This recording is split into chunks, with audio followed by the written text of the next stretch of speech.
Chapter 6, the integumentary system, or in simpler terms, the skin. This lecture is one of two. This one's just going to look at the introduction of the skin, and then we're going to look at the structure and major functions of the skin.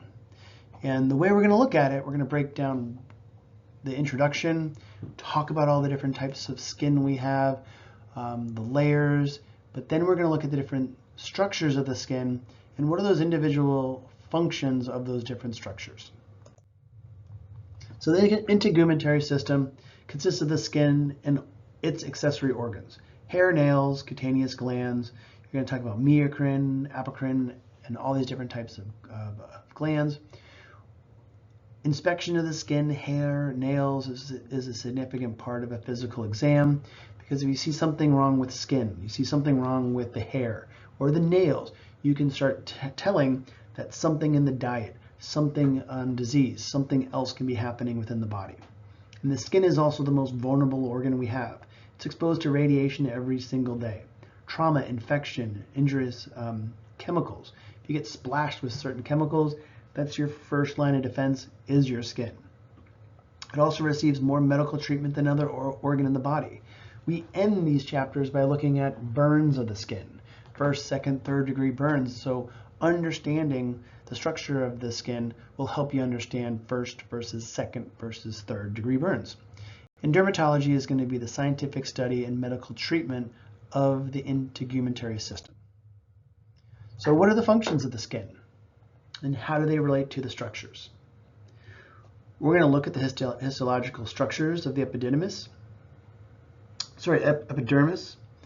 dermis, and then subcutaneous tissue. We're going to describe the normal and pathological colors that skin can have.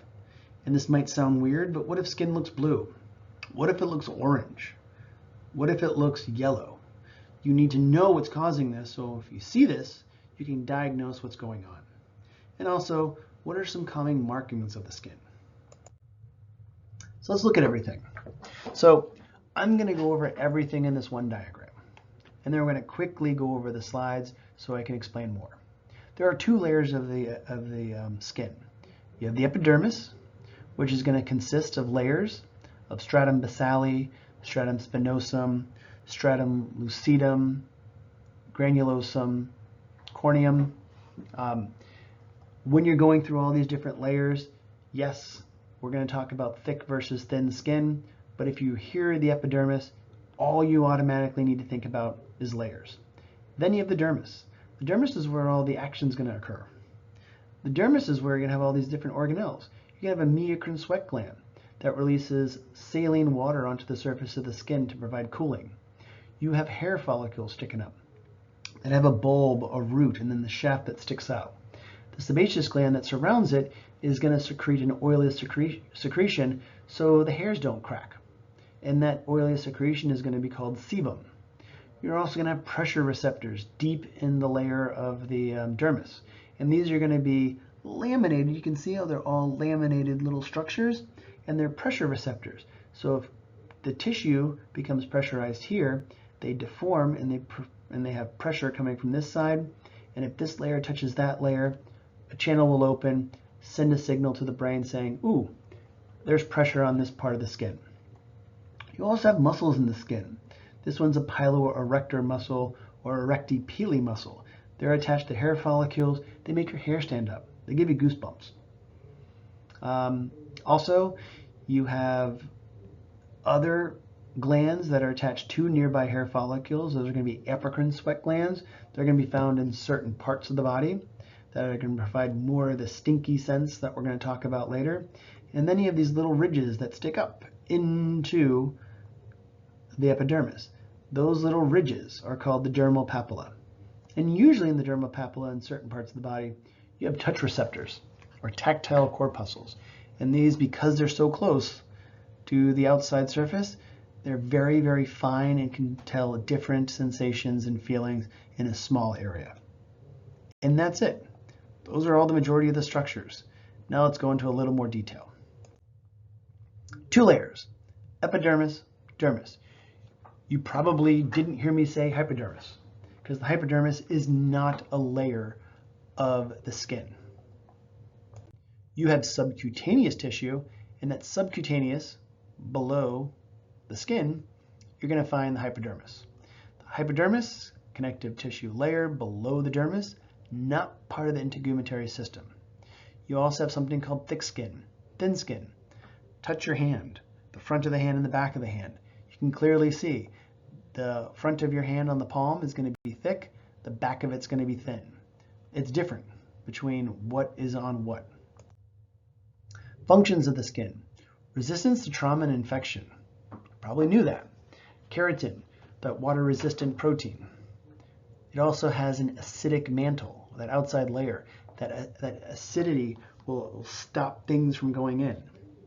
The waterproofing, UV radiation. It does the UV radiation because the cells on the surface are all dead and they're flaking off. Only living cells are deep, deep, deep in the epidermis. They also, because of those dead cells, if harmful chemicals get on your skin, wipe it off before it goes deeper into the epidermis. It's also important for vitamin D synthesis. The ultraviolet radiation stimulates synthesis of vitamin D that's necessary for calcium absorption. And it's the first step is going to be involved in the skin. The liver and the kidneys will then complete vitamin D synthesis. It's also for sensation. It's all over our body. It's the largest sense organ that we have because it's the largest organ that we have. And touch, feel, heat, cool, it's all going to be on the skin, which brings us to the hot, heat, cool, the thermoregulation. Also nonverbal communication. I know it says acne, birthmarks, scars, but frowning, upset, you can see these in the skin. And also transdermal absorption. You can administer certain types of drugs through a steady release through the skin and via patches. Let's look at the epidermis. Keratinized, stratified squamous epithelium that we have already gone over in chapter 5. Dead cells at the surface packed with tough protein called keratin. Keratin is that water-resistant protein. No blood vessels in this layer, and this is key to how the epidermis kills its cells at the uppermost layer. Depends on the diffusion of nutrients from underlying connective tissue. So the bottom layer is closest to the blood vessels, so it's going to be growing the most. Doesn't have a lot of nerve endings for touch and pain, but there are some nerve endings for touch and pain, as we all know. You have 5 major cell types of the epidermis. Stem cells are going to be undergoing mitosis, and they're going to give rise to keratinocytes. They're going to be the deepest layer in the stratum basale, and that's going to be important. These keratinocytes are going to be the majority of the epidermal cells, and they're going to create keratin. Other cells are going to be melanocytes, and melanocytes are going to synthesize a pigment called melanin. Melanin is going to be that the darker pigment that's going to shield the DNA from ultraviolet radiation. You're also going to have a tactile or Merkel cell, and these are going to be kind of touch receptors. These are little cells that are going to be within the dermal nerve fibers that allow you to touch, to feel, to get really good sensations within this layer. And then dendritic or longer hand cells, these are just monocytes from the blood that kind of originated from the bone marrow. And then what they're going to do is they're going to go through, become macrophages, then they're going to go into the bone, become dendritic or longer hand cells. And what they do is they phagocytose different toxins, microbes, and other pathogens that might penetrate the skin. And this is them. So you have all of these cells undergoing mitosis. Those are just stem cells. They're growing. Then you have keratinocytes right there, creating that water-resistant protein. You have the darker one that's going to be a melanocyte, which is going to create that darker protein that protects the DNA. You're going to have touch cells, tactile. Then you're going to have these dendritic or longer hand cells that are going to protect any pathogen or toxin coming in. And what you can see is the further you go up, the flatter they become. And that's because the further you get away from the blood supply and the nutrients, the less likely they are to live. So let's look at those layers. First layer, the one that's closest to the blood supply, is going to be the stratum basale. Then this layer that's going to flatten all the way at the top and almost look like the stratum basale in the bottom is your stratum spinosum. The next layer is the stratum granulosum. And it's granulosum because it's granule. The one above that, only found in thick skin is going to be the stratum lucidum. If you're looking at your palm of your hand, you're going to be able to see, if you take a cross section, the stratum lucidum. Back of the hand, no stratum lucidum. And that top layer, you just take your skin, rub it, you'll see some skin cells fall off. That's going to be your stratum corneum. And that's when your cells are going to be exfoliating or falling off.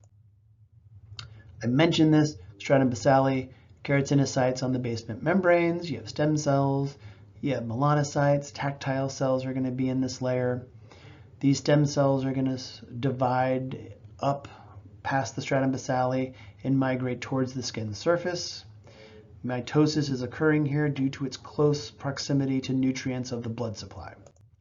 Spinosum going up, they produce more and more keratin filaments, which causes the cells to flatten. The higher in this stratum, the flatter they appear. Dendritics are found throughout this stratum, and they're named for their appearance created in a histological section because they are stratum going up in the spinosum. Granulosum are named because they have dark staining keratinohyaline granules, which make them look like they have sand or granules in them. So stratum granulosum is that next one. And then this is going to be the epidermal water barrier. This forms between the stratum granulosum and the spinosum because of those granules are starting to form. Stratum lucidum, only found in thick skin. It's translucent, you can't really see it. It's going to have a certain protein in it. You don't need to know it. Zone has a pale, featureless appearance, and the only reason why you know that it's there is because if you're looking at thick skin, you should be able to find something before you get to the corneum. The corneum can be up to 30 layers of dead, scaly, keratinized cells. They form a durable surface layer. The cells will flake off. That's called exfoliation, resistant to abrasion, penetration, and water loss. The dermis. This is where we're going to start looking at all these different types of structures. This is right beneath the epidermis, composed mainly of collagen with elastic fibers, reticular fibers, and fibroblasts. Has blood vessels, sweat glands, sebaceous glands, and nerve endings. Also has hair follicles and nail roots are embedded in the dermis. There are smooth muscles there called piloerector muscles that are associated with the hair follicles. These piloerector muscles I mentioned, they contract in response to stimuli, cold, fear, and touch, and they're going to form a goosebump. You also have the dermal papilla, which are those little upward finger-like extensions into the dermis, and they cause friction ridges on the fingertips that can leave fingerprints. The hypodermis, all the way down there. A lot of blood vessels and the adipose tissue. Drugs are usually introduced by injection in this layer. They're highly vascular, which means they absorb them much quicker than if it was much more shallow. Fingernails and toenails. So they're clear, hard derivatives of the stratum corneum. They're composed of very thin, dead cells packed with very hard keratin. It's the same keratin, but it's just a different way it's packed. So fingernails and the keratin that you have in your skin is very similar, though its structure, but one is just packed differently. Flat nails allow more fleshy, sensitive fingertips, digging, grooming, picking apart food. That's why we have these types of fingernails. You have the nail plate, which is the hard part of the nail. You have a free edge that overhangs the fingertip, the body, which attaches to part of the nail, and then the root, which extends just underneath the overlying skin. And here you can kind of see that, where you see the root, you see the body, and then you see the free edge that holds out. You have a nail fold, groove, a bed, and a hyponychium. And what we're looking at here, the same thing, rising above the bit of the nail, separates the nail fold from the nail plate. But what I want to get to is, how do nails grow? And that's going to be involved in the nail matrix. So this is the growth zone, the thickened stratum basale at the proximal end of the nail. Mitosis here accounts for nail growth. So in the matrix, the nail matrix is where the nail is going to grow and start growing out into those other parts we just talked about. You have a lunae, which is an opaque white crescent at the proximal end of the nail. And then you have the cuticle, which is going to be the narrow zone of dead skin that commonly overhangs this end of the nail. But pretty much, the nail matrix is where you're going to have nail growth. And then this structure, if you're just looking at your nail, you can see that little crescent shape of the nail. And then if you're looking at your nail right now, you can see that cuticle that's going to overhang this area. And it's usually there for protection. So now we're going to look at glands. There are two types of sweat glands that can be described by and describe the functions of each. We're going to describe its location, structure, and function. We're going to look at cremulous glands, which do earwax. We can also look at mammary glands, but we're really going to be looking at cremulous when we look at the ear, mammary glands, obviously, when we look at sexual reproductive organs, and AMP2. Three types: apocrine, sebaceous, meiocrine. The meiocrine and the apocrine are similar, but produce very different things.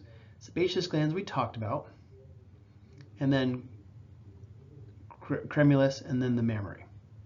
So meiocrine. Meiocrine is the big one. It's the one that's all around the skin. It produces a watery perspiration, slightly salty, that helps cool the body.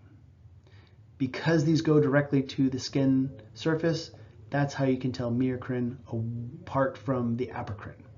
Apocrine are only found in the groin, anal region, axilla, areola, and bearded areas of mature males, and these always lead to nearby hair follicles. These produce sweat that is thicker, milky, and contains fatty acids. So the apocrine glands are the ones where if you have a meal the night before that's very full of garlic, garlic will then start to be attracted to these fatty acids, and you'll start sweating this stuff out via the apocrine gland. Now, if you've had a lot of cumin or a lot of stuff that smells, that you can also be sweating that out. Sometimes, if you drink too much, you can sweat alcohol out through your meiocrine glands, and people can kind of smell it on you. But all of these structures are going to be going to the surface of the skin. But the apocrine gland, because it's that thicker, milky secretion, what happens here, it's going to be found in the armpit and the groin. And these are warm areas. So if you don't wash these secretions off, you can have bacteria that can start feeding off of them. And these bacteria will then start to produce byproducts. Those byproducts are sometimes sulfur containing, and that can produce the smell of rotten eggs. And a lot of these can be very, very poor for people to smell. They'll be like, oh my God, that's very strong. And these are the apocrine glands that are going to be producing those senses. They're also going to be developing at puberty, so pheromones.